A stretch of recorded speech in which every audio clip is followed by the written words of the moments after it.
Good morning बच्चों। Good morning dear students.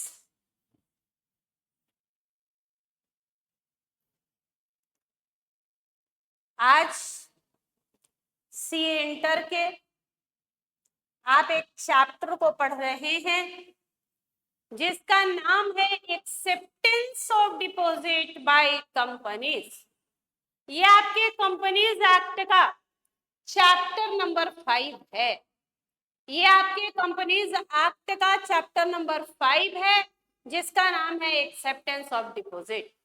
जो बच्चे अभी फाउंडेशन का एग्जामिनेशन दिए हैं और अभी रिजल्ट का वेट कर रहे हैं उनके लिए ये बैच शुरू हुआ है जिसमें अभी तक हमने एक चैप्टर पढ़ा है प्रिलिमिनरी। प्रिलिमिनरी में आपको पता है बच्चों दो ही सेक्शन ही होते हैं।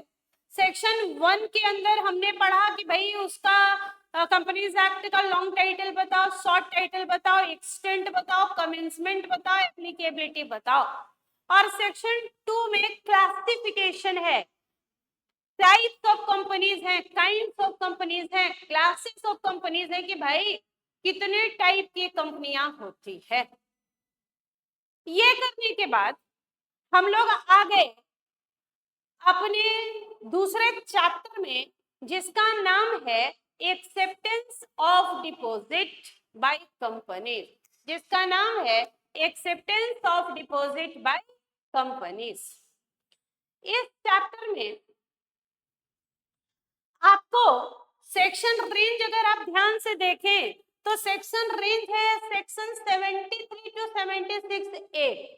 और इसमें भी खुशी की बात ये है कि दो सेक्शन सब नहीं पढ़ने, 74 75 उन्होंने डिलीट कर दिया और 74 चूंकि ट्रांजिशन प्रोविजन है। ट्रांजिशन मतलब जब एक्ट आया, जब नया कंपनीज एक्ट आया तो उन्होंने कहा कि अगर आपने जितना भी डिपॉजिट अभी तक एक्सेप्ट किया है भैया जल्दी से रिपेमेंट करो और हमें सबसे पहले ये बताओ कि कितना डिपॉजिट आउटस्टैंडिंग है। तो अब तो 3 साल बीत गए। 1 अप्रैल 14 को एप्लीकेबल हुआ है ये चैप्टर, 1 अप्रैल 14। अब वहां से अगर 3 साल भी देखे तो 17 बीत गई, सो बात गई हो चुकी है। तो section 74 is the transition provision, खत्म। Section 5 deleted. तो दो सेक्शंस तो आपके किसी काम के ही नहीं है। आपको सेक्शंस 3 ही याद रखना है इस चैप्टर में और क्वेश्चन आता ही है। कभी कभी तो 11 नंबर बोलने को तो ये 5 से 6 नंबर का चैप्टर है, लेकिन कभी कभी इससे 11 मार्क्स के क्वेश्चन भी इंस्टीट्यूट ने पूछे हैं। और अगर आप आईसीए का मॉड्यूल देखेंगे ना बेटा एक्सेप्टेंस चैप्टर का, तो आपको चक्कर आ जाएगा कि भैया ये क्या लिखे हैं। उसको बहुत ही सिंपलीफाइड तरीके से मैंने आपको नोट्स बनवाया है, वेरी सिंपलीफाइड। अगर आप ये नोट्स पढ़ लें, याद कर लें, समझ लें, उसके बाद अब दूसरा हम लोग काम क्या करते हैं, आईसीआई मटेरियल पढ़ते हैं, अपना ICI module line by line पढ़ते हैं। और तीसरा काम करते हैं कि आईसीआई के सारे डिस्क्रिप्टिव क्वेश्चन करते हैं, तब जाके चैप्टर कंप्लीट होता है। तो जब आपको ये नोट्स याद हो जाता है उसके बाद इस चैप्टर को पढ़े आईसीआई से आपको मजा ना आ जाए तो बोलिएगा। और एक बार बिना इसको पढ़े आईसीआई पढ़िए, चक्कर ना आ जाए तो बोलिएगा। आपको ये हैंड रिटन नोट्स चाहिए तो आप मुझे हाय का मैसेज कीजिएगा मेरे व्हाट्सएप चैनल पे 7291010463 पे, और हम आपको ये हैंड रिटन नोट्स प्रोवाइड करा देंगे। आप मुझे हाय का मैसेज करेंगे व्हाट्सएप चैनल पे तो हम आपको ये नोट्स प्रोवाइड कर देंगे। मेरा ये चैनल जो है वो लॉ के लिए ही है, मतलब सीए फाउंडेशन और सीए इंटर का लॉ इसमें जाता है। और इसके अलावा क्लास 11th का बीएसटी इकोनॉमिक्स और क्लास 12th का बीएसटी इकोनॉमिक्स का ये चैनल है इतने सब्जेक्ट का। तो चलिए शुरू करें सीए इंटर आपका चैप्टर नंबर 5 जो है acceptance of deposit by companies. तो आइए 3 सेक्शंस पढ़ने हमें, कौन कौन, सेक्शन 73, 76 और 76 ए। सेक्शन 73 क्या बोलता है बेटा, ध्यान से नाम पढ़े। आपको हम बार बार लॉ में बोलते हैं कि आपको अगर सेक्शंस याद हैं, सेक्शंस के नाम याद हैं तो उसके प्रोविजन भी याद रहेंगे। लेकिन प्रोविजन याद रखने के लिए सेक्शन नंबर और सेक्शन में क्या बोला गया, सेक्शन का क्या नाम है, ये भी याद रखना जरूरी है। तो सबसे पहले सेक्शन 73 का नाम देखिए, prohibition on acceptance of deposit from public. भैया हमने प्रोहिबिशन लगाया है कि कंपनियां पब्लिक से, आम लोगों से, जनता से डिपॉजिट नहीं ले सकते। क्यों आपने इसका प्रोहिबिशन लगाया? क्योंकि बेटा अगर प्रोहिबिशन नहीं लगाएंगे तो कंपनियां जनता से पैसे लेके और पैसे न वापस करे, पैसे डुबा दे, तो जनता कल कहां जाएगी? चिल्ला के सरकार, मोदी जी के पास, सेंट्रल गवर्नमेंट के पास, और गवर्नमेंट के पास जाके बोलेगी कि बताओ फलाने कंपनी ने, क्या रूल है कंपनीज का कि उस कंपनी ने हमसे पैसे ले लिए और हमारे पैसे डूब गए। तो पब्लिक का पैसा, जनता का पैसा न डूबे, जनता का पैसा सुरक्षित रहे, इसके लिए प्रोहिबिशन लगाया है। Prohibition on acceptance of deposit from public, public से डिपॉजिट एक्सेप्ट नहीं करना। Prohibition on acceptance of deposit from public, public से डिपॉजिट एक्सेप्ट नहीं करना। एक्सेप्ट इलिजिबल पब्लिक कंपनी, यानी जो इलिजिबल पब्लिक कंपनियां है बेटा, वो पब्लिक से डिपॉजिट एक्सेप्ट कर सकती है। जो इलिजिबल पब्लिक कंपनी है वो पब्लिक से डिपॉजिट एक्सेप्ट कर सकती है। अब सवाल ये है कि इलिजिबल पब्लिक कंपनी कौन है? तो सेक्शन 76 आपको बताएगा कि इलिजिबल पब्लिक कंपनी क्या होगी। सेक्शन 76 का नाम देखिए, acceptance of deposit from public by eligible public company, यानी जो इलिजिबल पब्लिक कंपनी है वो पब्लिक से डिपॉजिट एक्सेप्ट कर सकती है। अब इलिजिबल पब्लिक कंपनी का मतलब है बेटा ऐसी पब्लिक कंपनी जिनका paid up share capital 100 crore या ज्यादा हो और टर्नओवर 500 करोड़ या ज्यादा हो, और आइदर कंडीशन, उसको बोलेंगे eligible public company. And eligible public company public से डिपॉजिट एक्सेप्ट कर सकते हैं। ये बात सेक्शन 76 में है। सेक्शन 76 ए क्या है? सेक्शन 76 ए है punishment for contravention of section 73 और सेक्शन 76। अगर आप सेक्शन 73 या 76 का कॉन्ट्रावेंशन करते हैं तो सेक्शन 76 ए में आपको ऊपर लग सकता है पनिशमेंट।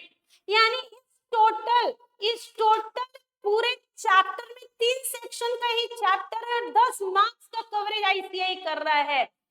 बहुत बार क्या होता है बेटा पता है आपको, बच्चों के दिमाग में आता है ना, एक्सेप्टेंस डिपॉजिट चैप्टर छोड़ देते हैं, चार्ज छोड़ देते हैं, शेयर कैपिटल छोड़ देते हैं। क्यों छोड़ देते हैं? ये आसान तो है। हाँ, तुम्हारा अप्रोच सही नहीं रहा होगा, तुमको आता नहीं होगा कि पढ़ते कैसे हैं, अदरवाइज तो बहुत आसान है। अभी तुम देखो मैक्सिमम 2 क्लास में ये पूरा चैप्टर अगर तुमको इधर हम ना घुसा दें और तुम्हारी जवान में ना आ जाए तो तुम जो बोलोगे। तो चलो 3 सेक्शन आपको हम 1 मिनट का समय देते हैं। सेक्शन 73, 76 और 76 ए का नाम याद कीजिए। 1 मिनट का समय है आपके पास, आपका समय शुरू होता है अब। Section 73 prohibition on acceptance of deposit from public. दूसरा section 76 acceptance of deposit from public by eligible public company. और section 76 A punishment for contravention of section 73 और सेक्शन 76। अगर कोई 73, 76 का कॉन्ट्रावेंशन करता है तो सेक्शन 76 ए में पनिशमेंट मिलेगा। एलिजिबल पब्लिक कंपनियां जो हैं वो पब्लिक से डिपॉजिट एक्सेप्ट कर सकती हैं सेक्शन 76 में, और 73 है प्रोहिबिशन। प्रोहिबिशन लगाएंगे कि पब्लिक से डिपॉजिट एक्सेप्ट नहीं करेंगे। एक एक्सेप्शन होगा एलिजिबल पब्लिक कंपनी।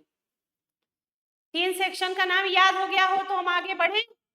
3 सेक्शन ही थे टोटल चैप्टर में, सेक्शन 73, 76, 76 ए।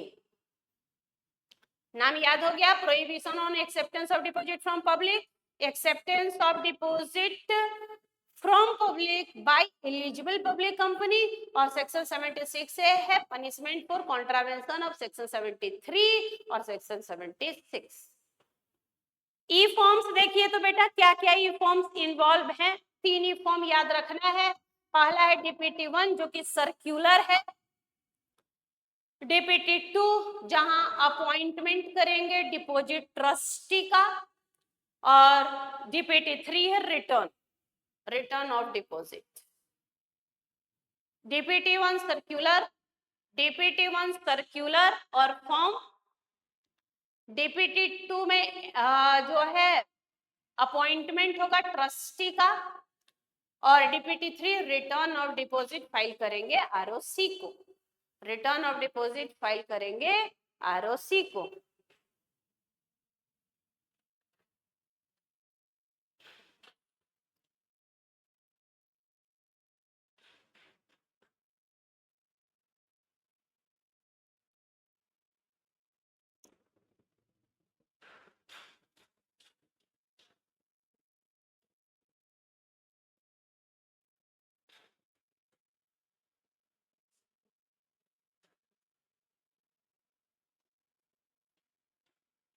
डीपीटी 3 याद रखना है, डीपीटी 1 सर्क्यूलर, डीपीटी 2 अपॉइंटमेंट होगा ट्रस्टी का, डीपीटी 3 रिटर्न है डिपॉजिट का, return of deposit to be filed with ROC. DPT 2 appointment करेंगे ट्रस्टी का, और डीपीटी 1 सर्क्यूलर है। अब एक एक करके सेक्शन 74 में क्या लिखा हुआ था एक बार पढ़ लीजिए। चूंकि ट्रांजिशन प्रोविजन अब किसी काम का नहीं है at present, just read and left it out. पहला section 74, repayment of deposit accept prior to this act. जब ये एक्ट नहीं था, जब कंपनीज एक्ट 2013 नहीं आया था, उससे पहले अगर आप डिपॉजिट एक्सेप्ट करते थे तो रीपेमेंट का क्या प्रोविजन है, ये सेक्शन 74 था। इसने कहा कि जिस दिन ये चैप्टर आया, ये चैप्टर बेटा 1 अप्रैल को, 1 अप्रैल 2014 से एप्लीकेबल है। ये चैप्टर 1 अप्रैल 2014 से एप्लीकेबल है।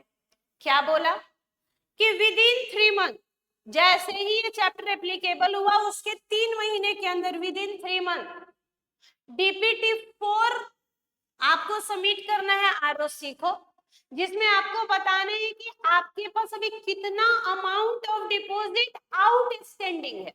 क्या बताना है? अमाउंट ऑफ डिपॉजिट आउटस्टैंडिंग है, मतलब कितना अभी डिपॉजिट का आपको रीपेमेंट करना बाकी है। ये बात आपको जिस दिन ये एक्ट आया, जिस दिन ये चैप्टर आया, ये चैप्टर किस दिन एप्लीकेबल हुआ है? 1/4/14 को। वहां से 3 महीने के अंदर डीपीटी 4 आरओसी को सबमिट करके आपको उनको अमाउंट ऑफ डिपॉजिट आउटस्टैंडिंग बताना है।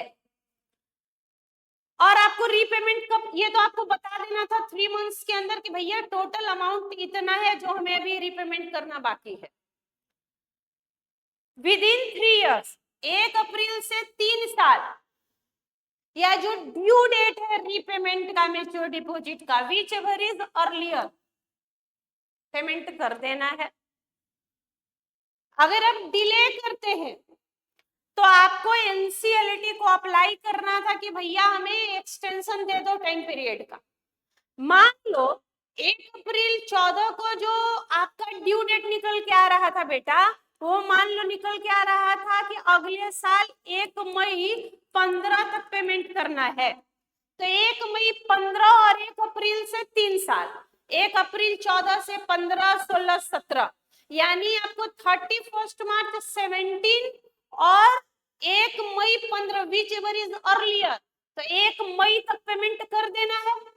अगर नहीं कर पाते तो आपको एनसीएलटी को के पास जाना था, एनसीएलटी को अप्लाई करना था कि भैया आप मुझे और टाइम पीरियड दीजिए, क्योंकि मैं with in time period payment नहीं कर पा रहा हूं। तो आपको एक्सटेंशन के लिए कहां जाना था? एनसीएलटी के पास।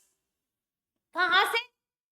विद इन 3 इयर्स फ्रॉम 1/4/14, 1 अप्रैल जिस दिन ये चैप्टर एप्लीकेबल हुआ है, 1/4/14 जिस दिन से ये चैप्टर एप्लीकेबल हुआ है, वहां से 3 साल, या जो ड्यू डेट था रीपेमेंट का मान लो हमारा ड्यू डेट था रीपेमेंट का कि 1 मई 15 तक हमें डिपॉजिट मेच्योर हो रहा था, तो 1 मई 15 और 3 साल मतलब 31 मार्च 17, विच एवर इज अर्लियर, 1 मई तक पेमेंट कर देना था। और अगर किसी वजह से डिले हो रहा था तो हमें कहा जाना था, एनसीएलटी के पास एक्सटेंशन ऑफ टाइम पीरियड के लिए। नहीं तो कंपनी को मिनिमम 1 करोड़ मैक्सिमम 10 करोड़ की पेनल्टी लगती, और ऑफिसर्स को मिनिमम 25 लाख और मैक्सिमम 2 करोड़, और 7 साल का जेल भी हो सकता था या 7 साल का जेल, या दोनों भी हो सकते थे। This is the transition provision. ये खत्म हो गया, 3 साल बीते हुए हो गया ना बेटा, 31 मार्च 17, अभी 25 में खड़े हम लोग, 8 साल बिना काम का प्रोविजन हो गया। क्या लिखा है, नॉट रेलिवेंट फॉर एग्जाम। अब तो भैया बच्चे बोले मैडम आप भी क्या, जो हम एग्जाम में काम का है वो तो बताओ, नॉट रेलिवेंट फॉर एग्जाम क्यों पढ़ा रहे हो? इसलिए कि आपके आईसीआई में अभी तक ये दिया हुआ है, इवन दो कि वो किसी काम का नहीं है, तो इसलिए आपको एक बार सेक्शन 74 जानना था। खत्म हो गया। सेक्शन 74 में 2 बातें थी। पहला, 1 अप्रैल 14 से 3 महीने के अंदर डीपीटी 4 सबमिट कीजिए आरओसी को और बताइए कि total amount of deposit outstanding कितना है। दूसरा, विद इन 3 ईयर, 3 साल फ्रॉम 1/4/14, और ड्यू डेट जो था रीपेमेंट का, which ever is earlier payment करना था, नहीं कर पा रहे थे तो आपको एनसीएलटी के पास एक्सटेंशन के लिए जाना था। नहीं तो अगर आप कॉन्ट्रावेंशन करते थे तो कंपनी को minimum 1 crore maximum 10 crore, officer को मिनिमम 25 लाख मैक्सिमम 2 करोड़, और 2 साल की जेल, या दोनों भी हो सकता था, 7 इयर्स की जेल, या दोनों भी हो सकता था। अब चूंकि ये ट्रांजिशन प्रोविजन, ट्रांजिशन मतलब पहले एक्ट में कुछ और था, बाद में कुछ और बोला गया, ट्रांजिशन प्रोविजन था, टाइम पीरियड सब खत्म हो चुका है, इसलिए वो आपके एग्जाम के लिए कोई रेलिवेंट नहीं है। एक बार पढ़ के छोड़ दीजिए 74, दोबारा जिंदगी में नहीं पढ़ना। 75 खत्म हो चुका है, तो पढ़ना 3 ही है, तो हम 3 सेक्शंस में चलते हैं। तो 3 सेक्शंस तो 3 पढ़ने हैं आपको, और उसके बाद पढ़ना है कि आपको 17 आइटम दिए गए हैं। बोला कि ये 17 आइटम डिपॉजिट नहीं है, ये जो 17 आइटम्स है ये डिपॉजिट नहीं है, इनको छोड़ के बाकी को डिपॉजिट बोलते हैं। ये डिपॉजिट नहीं है, इनको छोड़ के बाकी डिपॉजिट है। तो निगेटिव लिस्ट है वो हमें पढ़ना है। मैक्सिमम 2 क्लास लगाएंगे हम आज, और आज के बाद एक दिन और वेडनेसडे। आज टुडे इज द मंडे, और नेक्स्ट क्लास वेडनेसडे, और मंडे और वेडनेसडे में डिपॉजिट आपको याद हो गया। चल, और बाकी कल टीटीएस में हम लोग जो है अकाउंट चैप्टर शुरू करेंगे, अकाउंट्स ऑफ कंपनी। पढ़ते रहिए, मजे लेते रहिए, और आप जो है डेली डेली लॉ पढ़ते रहिए। और लॉ में आपको कहीं डरने मरने की कोई जरूरत नहीं है, जब तक हम जिंदा हैं, जब तक हम जिंदा हैं लॉ में कोई डर नहीं। चल, आ जाते हैं बेटा अपने सेक्शंस में। 3 सेक्शंस हमें यहाँ पे पढ़ने हैं, तीनों सेक्शंस आज हम पढ़ लेते हैं, और उसके बाद फिर हम तीनों सेक्शंस आज पढ़ लेते हैं, और नेक्स्ट क्लास में क्या डिपॉजिट नहीं है पढ़ लेते हैं, तो हमारा खत्म हो जाएगा। तो चलिए तीनों सेक्शन 73, 76 और 76 से खत्म किया जाए।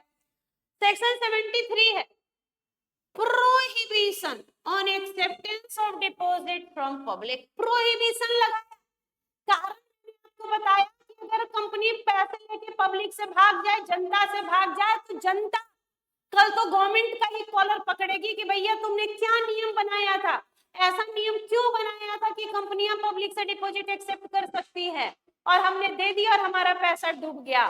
इसलिए बोला गया कि no company can accept deposit from public except eligible public company. Eligible public company बड़ी कंपनी है, कहाँ जाएंगे बेटा? तो चल, सेक्शन 73 का सबसेक्शन 1, सेक्शन 70, ये जो चैप्टर है इसमें आपको सबसेक्शन 73 के अंदर 5 सबसेक्शंस है, और सेक्शन 73 सबसेक्शन 1 में क्लॉजेस है ABCDE, वो आपको याद करना है, याद हो जाएगा। चल, सेक्शन 73 का subsection 1, no company can accept deposit from public except eligible public company under section 76। मतलब कोई भी कंपनी पब्लिक से डिपॉजिट एक्सेप्ट नहीं कर सकती है, एक कंपनी को छोड़ के। एक कंपनी को एग्जम्पशन दिया गया, एक कंपनी को एग्जम्पशन दिया गया कि जो एलिजिबल पब्लिक कंपनियां हैं वो पब्लिक से डिपॉजिट एक्सेप्ट कर सकते हैं। जो एलिजिबल पब्लिक कंपनियां हैं वो पब्लिक से डिपॉजिट एक्सेप्ट कर सकते हैं। लेकिन ये जो सेक्शन है, सेक्शन 73 का सब सेक्शन 1, वो एप्लीकेबल नहीं है। किस पे? बैंकिंग कंपनी पे।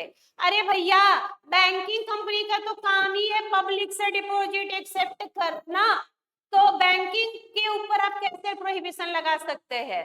तो बैंकिंग के ऊपर ये सेक्शन एप्लीकेबल नहीं है। एनबीएफसी का भी काम यही है, जनता से डिपॉजिट लेना, जनता को लोन देना। तो बैंक हो एनबीएफसी हो, उनपे ये सेक्शन एप्लीकेबल नहीं है। तीसरा हाउसिंग फाइनेंस, हाउसिंग फाइनेंस का भी ये काम है, तो वो भी उस पे भी एप्लीकेबल नहीं है। या such other class of company prescribed bye CG in consultation with RBI, या अगर सीजी और भी किसी कंपनी को प्रिस्क्राइब कर दे इन कंसल्टेशन विथ आरबीआई, तो उसके ऊपर भी ये सेक्शन एप्लीकेबल नहीं है। क्या बोला सेक्शन?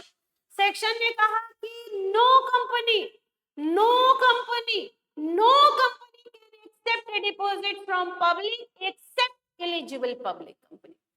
सिर्फ एलिजिबल पब्लिक कंपनी ही पब्लिक से डिपॉजिट एक्सेप्ट कर सकती है, उसके अलावा कोई भी पब्लिक से डिपॉजिट एक्सेप्ट नहीं कर सकता।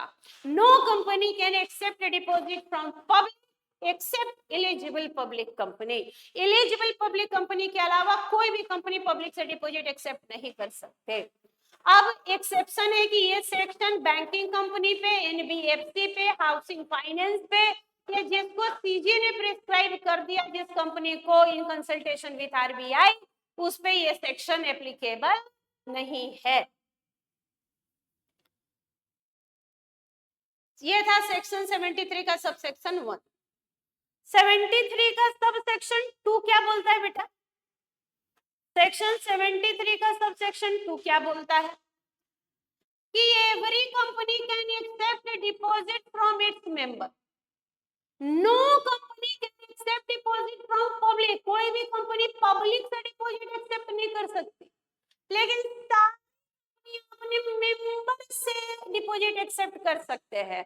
अब मेंबर तो कंपनी के सारे इन आउट सब कुछ जानता होगा ना बेटा, तो every company can accept deposit from its member by complying the following conditions.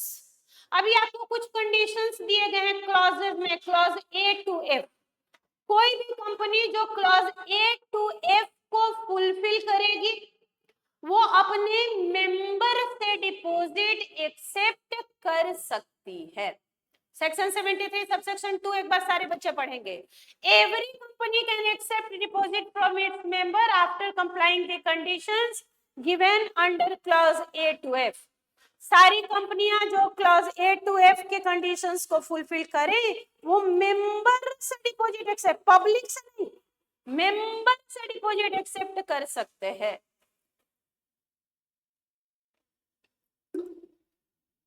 Member से डिपॉजिट एक्सेप्ट कर सकते हैं। मेंबर से डिपॉजिट एक्सेप्ट कर सकते हैं। क्या है बेटा ए टू एफ में condition? Every company can accept deposit from its member by complying conditions given under clause A to F. अब देखना पड़ेगा ए टू एफ क्या बोलता है। चलो, क्लॉज ए बोलता है कि company shall circulate to its member, company अपने मेंबर को सर्कुलेट करेगी सर्कुलर डीपीटी 1 में, जिसमें बताएगी कुछ डिटेल। क्या डिटेल?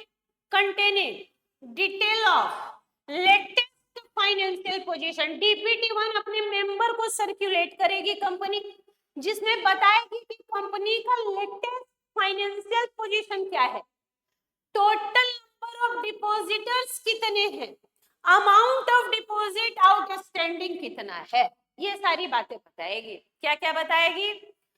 कंपनी अपने मेंबर्स को सर्कुलेट करेगी डीपीटी 1, क्या सर्कुलेट करेगी? डीपीटी 1। डीपीटी 1 में क्या बताएगी? डीपीटी 1 में बताएगी कि लेटेस्ट फाइनेंशियल पोजीशन क्या है कंपनी का, लेटेस्ट फाइनेंशियल पोजीशन क्या है कंपनी का, टोटल नंबर ऑफ डिपॉजिटर कितने हैं, total amount of deposit outstanding कितना है, अपने मेंबर्स को डीपीटी 1 सर्कुलर में बताना है, सर्कुलेट करना है। लेकिन डीपीटी 1 मेंबर को सर्कुलेट करने से पहले आरओसी को चढ़ावा चढ़ेगा, उसके बाद ही तो मेंबर को सर्कुलेट होगा। तो the company shall first submit DPT 1 to ROC, पहले किसको सबमिट करना है? आरओसी को, और उसके 30 दिन के अंदर ये सर्कुलेट करना है मेंबर को। डीपीटी 1 सर्कुलेट करना है मेंबर को, जिसमें आपको latest financial position, total number of depositor, amount of deposit outstanding बतानी है। लेकिन डीपीटी 1 पहले मेंबर को ही सर्कुलेट करे कि उससे पहले आरओसी को सबमिट करे, वहां से 30 दिन के अंदर मेंबर को। तो बोल रहा है कि पहले कंपनी को डीपीटी 1 आरओसी को देना है और वहां से 30 दिन के अंदर मेंबर को सर्कुलेट करना है। सी क्लॉज क्या है? Deposit by 30th April every year minimum of 20% of total deposit maturing in next financial year in a separate scheduled bank account called deposit repayment reserve। बोल रहे हैं कि हर साल 30 अप्रैल को अगले फाइनेंशियल ईयर में जितना टोटल डिपॉजिट मैच्योर होगा उसका 20% कम से कम डिपॉजिट रीपेमेंट रिजर्व में आपको ट्रांसफर करना है। मतलब एक एग्जांपल दिया है, देखो इसमें अभी हमारा करंट फाइनेंशियल ईयर क्या चल रहा है बेटा? 25-26। करंट फाइनेंशियल ईयर क्या चल रहा है? 25-26। 1 अप्रैल 25 को शुरू हुआ है, 31 मार्च 26 तक जाएगा, तो current financial year 25-26। Next financial year क्या हो जाएगा? 26-27। Next financial year 26-27। तो मान 26-27 में टोटल डिपॉजिट 100 करोड़ का मैच्योर होगा। मान लो 26-27 में टोटल डिपॉजिट कितने का मैच्योर होगा? 100 करोड़। तो आपको 30 अप्रैल 25 तक, 30 अप्रैल 30 अप्रैल 25 तक 100 करोड़ का कम से कम 20%, मतलब 20 करोड़ रुपया सेपरेट शेड्यूल बैंक अकाउंट, जिसको डिपॉजिट रीपेमेंट रिजर्व बोलते हैं, उसमें ट्रांसफर करना होगा। डिपॉजिट रीपेमेंट रिजर्व में ट्रांसफर करना होगा। ध्यान से पढ़िए प्रोविजन। हर साल 30 अप्रैल तक अगले फाइनेंशियल ईयर में जितना टोटल डिपॉजिट मैच्योर होने जा रहा है उसका कम से कम 20% सेपरेट शेड्यूल बैंक अकाउंट में ट्रांसफर करना है। सेपरेट शेड्यूल बैंक अकाउंट में ट्रांसफर करना है। उस सेपरेट शेड्यूल बैंक अकाउंट को क्या बोलते हैं? Deposit repayment reserve. Deposit repayment reserve.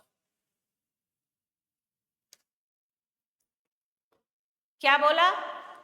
Deposit by 30th April every year, हर साल 30 अप्रैल तक minimum 20% of total deposit maturing in next financial year shall be deposit in separate schedule bank account। Separate schedule bank account को क्या बोलते हैं? Deposit repayment reserve. तो current financial year चल रहा है 25-26, नेक्स्ट फाइनेंशियल ईयर होगा 26-27। 26-27 में जितना टोटल डिपॉजिट मैच्योर होगा, मान लो 100 करोड़, तो इस साल 30 अप्रैल 25 तक, इस साल 30 अप्रैल 2025 तक आपको उसका कम से कम 20% मतलब 20 करोड़ रुपया सेपरेट शेड्यूल बैंक अकाउंट में ट्रांसफर करना होगा। उस सेपरेट शेड्यूल बैंक अकाउंट को क्या बोलेंगे? Deposit repayment reserve.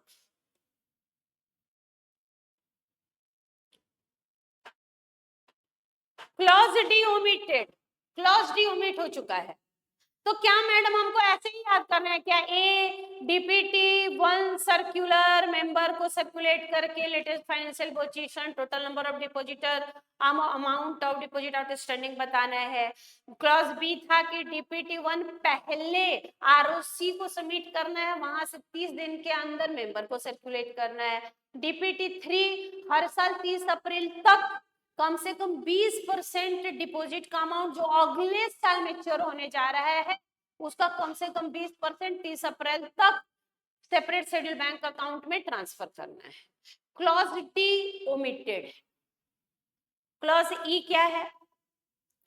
No default, no default in repayment of deposit और interest if company had defaulted period of 5 years have lapsed from the date when such default was remedied।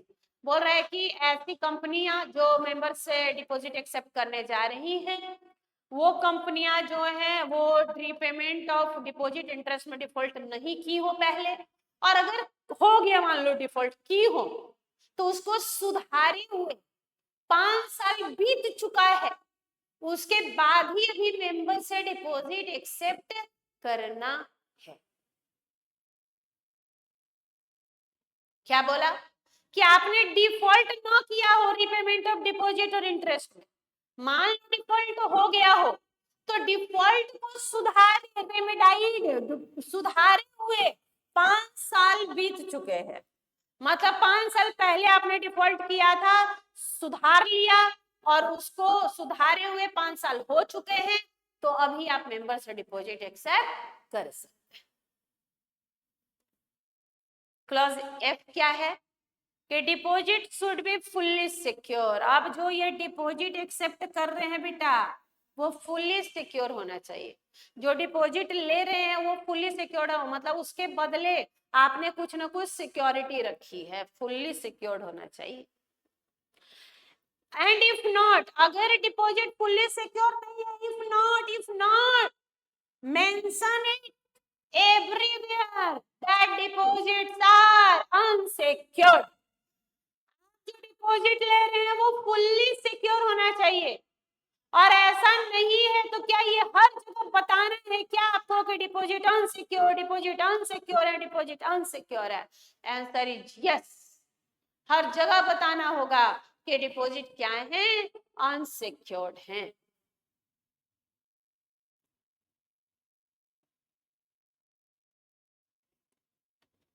Deposit unsecured है।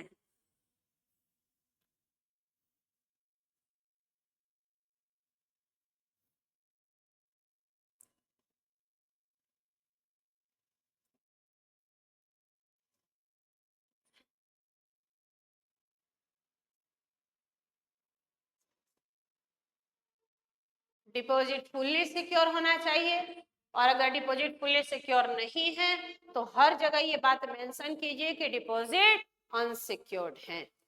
तो हर जगह ये mention कीजिए कि deposit unsecure है।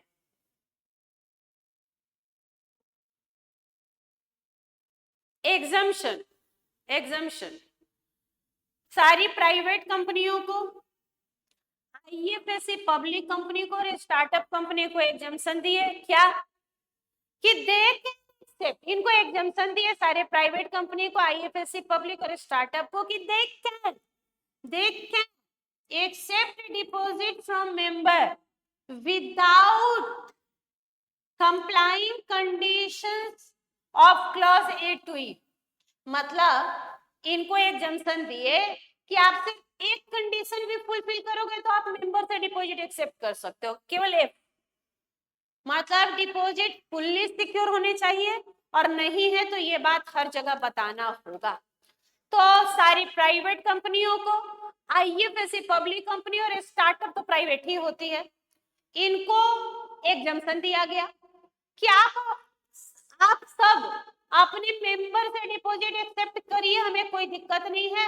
आपको condition A to ई मानना नहीं, आप एक कंडीशन में मानेंगे तो आप पब्लिक से डिपॉजिट एक्सेप्ट कर सकते हैं। एक कंडीशन क्या है कि डिपॉजिट फुल्ली सिक्योर होने चाहिए, और फुल्ली सिक्योर नहीं है तो ये बात हर जगह बतानी होगी। ये था बेटा सेक्शन 73 का सबसेक्शन 2। सेक्शन 73 का सबसेक्शन 2 में क्लॉजेस थे A B C D E F. Clause A ने कहा डीपीटी 1 सर्कुलर आपको सर्कुलेट करना है मेंबर को, जिसमें latest financial position, total number of depositor और total amount of outstanding deposit बतानी थी। क्लॉज बी ने आपको कहा कि डीपीटी 1 मेंबर को सर्कुलेट करने से पहले आरओसी को करना, और आरओसी को सबमिट करने के 30 दिन के अंदर मेंबर को सर्कुलेट करना। क्लॉज सी आपसे बोल रहा था कि हर साल 30 अप्रैल तक नेक्स्ट फाइनेंशियल ईयर में जो total amount of deposit mature होगा उसका 20% कम से कम डिपॉजिट रीपेमेंट रिजर्व में ट्रांसफर कर देना। क्लॉज डी ओमिटेड है।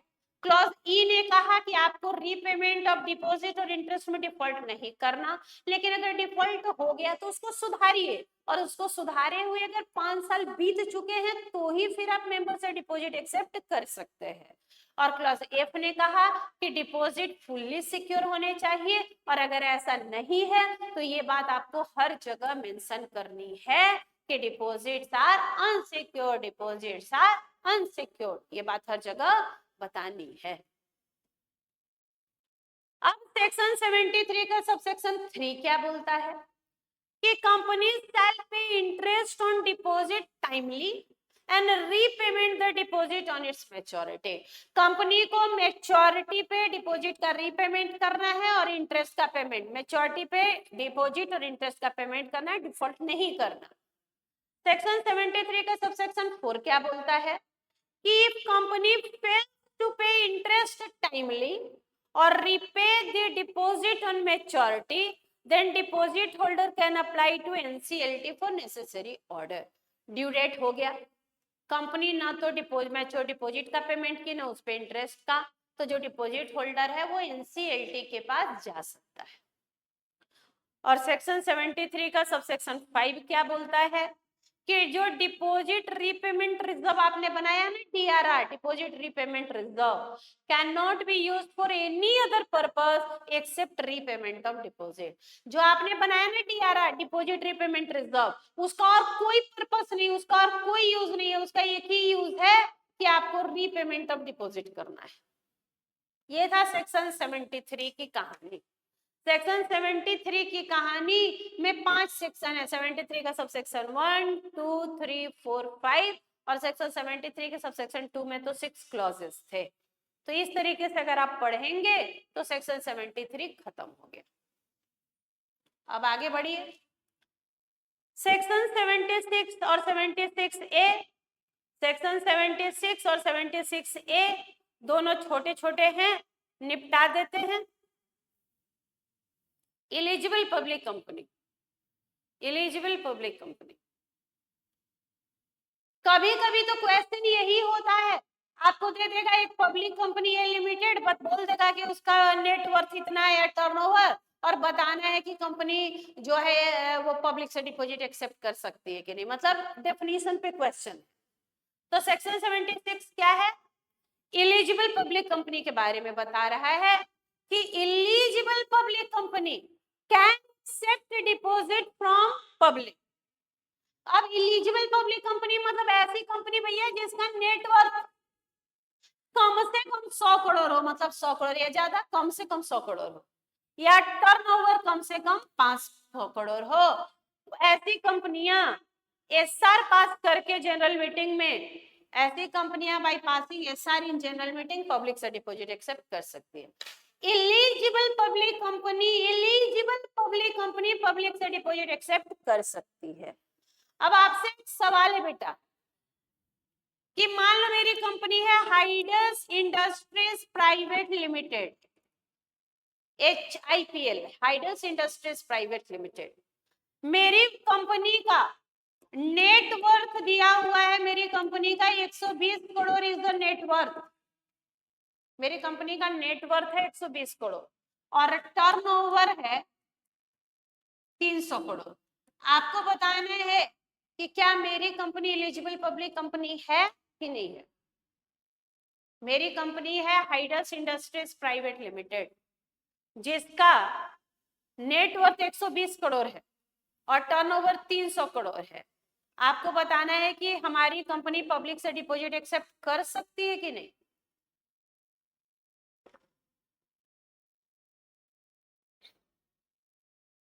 हमारी कंपनी पब्लिक से डिपॉजिट एक्सेप्ट कर सकती है कि नहीं।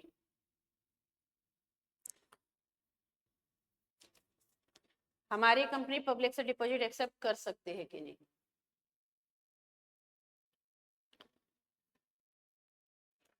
नेटवर्थ 120 करोड़ है और टर्नओवर 300 करोड़ है, तो क्या मेरी कंपनी पब्लिक से डिपॉजिट एक्सेप्ट कर सकते हैं कि नहीं। आंसर है नहीं।